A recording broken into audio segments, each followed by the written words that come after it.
Ahoy folks, Craig signing in for Pure Xbox with our thoughts on a potentially delicious slice of DLC from this year's Resident Evil 4 remake in the form-fitting Separate Ways DLC. This review was written by our resident writer PJ O'Reilly for PureXbox.com and turned into video by me. So then, let's zip into it. 2023 has been quite the year for Resi fans, with Resident Evil 4 Remake surpassing all expectations and serving up a revamped version of a Stone Cold classic that actually may go down as the definitive version in the long run. We certainly thought so here at Pure Xbox, dishing out a perfect 10 out of 10 score in our review, where we described it as the Resident Evil 4 you know and love, now bigger and genuinely actually better than ever. Now, in keeping with all versions of Resident Evil 4 that came after the original GameCube release, this slick new remake has been expanded in the form of Separate Ways, a roughly 5-hour romp that sees you play through Ada Wong's side of the story as she infiltrates the same unnamed rural village at the behest of Albert Wesker. The core fun in Separate Ways was always mostly in seeing key events from the main story play out from a slightly different perspective as Ada and Leon occasionally cross paths, and all of that has been kept intact in this brand new version. Try using knives next time. However, as with the core game, there are now plenty of changes and switch-ups that keep returning players on their toes. Of course, we won't ruin any of the surprises here. It's a fairly short adventure that you should 100% go into unspoiled, but needless to say, the additions, excisions, and changes made make for a slice of DLC that absolutely bangs. This is a DLC remake that hits the ground running, kicking Ada's adventure off in the grounds of the castle area, where you'll immediately get to grips with her stealth kills and rappelling around environments as she faces off against cannon fire and a whole bunch of Los Illuminados.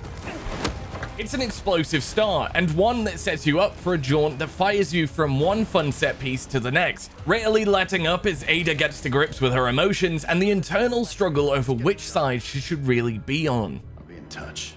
Now, there will be plenty of Batman comparisons, given all of the rappelling and dropping down to stealth whack baddies, and Ada even has her very own version of detective vision that allows her to pick up and follow clues, such as footsteps.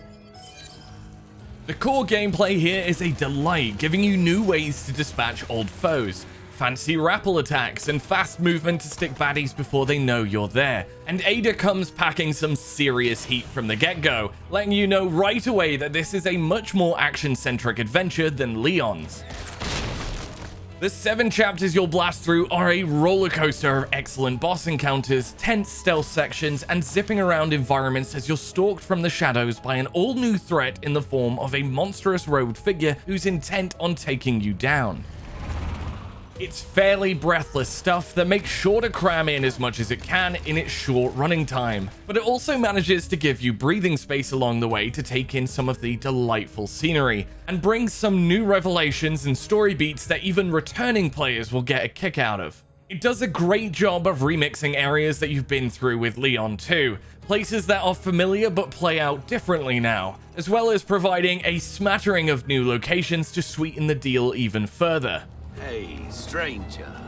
So what are you buying? It's also nice to see the merchant maker return with a shop stocked full of weapons. Heck, you've even got some blue medallions to take out and side missions to complete in order to beef out the running time a little bit more. Nice work. Now, I'm sure you'll be able to stretch things out further towards the 7-hour mark if you take your time, and for the low price of entry, that seems like a pretty good deal to us.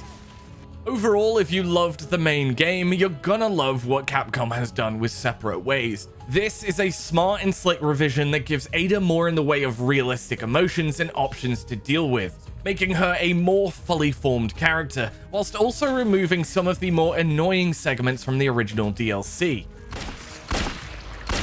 It ups the ante in terms of action and set pieces. It looks fantastic and sounds great. We love that super spy music, and it takes the time to please fans with some of the locations and story beats it throws in, and in the end, it's in keeping with the very high standards set by the unmissable main game. Capcom's hot streak continues. Resident Evil 4 Separate Ways is a delicious slice of DLC that serves up more of the same high-standard survival horror action that we got in the main game. Smart changes have been made here. This is a more believable and fully fleshed out Ada Wong, and she's thrown into a 7-chapter adventure that dishes out some excellent boss fights, explosive set pieces, and fun surprises for new players and returning die-hard fans. If you enjoyed Resident Evil 4 Remake, this is unmissable stuff. Since you've made it this far in the video, we'd love to know if you played the original Separate Ways DLC back in the day, or if you're completely new to Ada's new adventure, will you be hopping on it now? Remember to check out purexbox.com for all the latest Xbox news, updates, and reviews like this one, as well as subscribing to the channel here too. All that's left to say is bye-bye for now. Cheerio!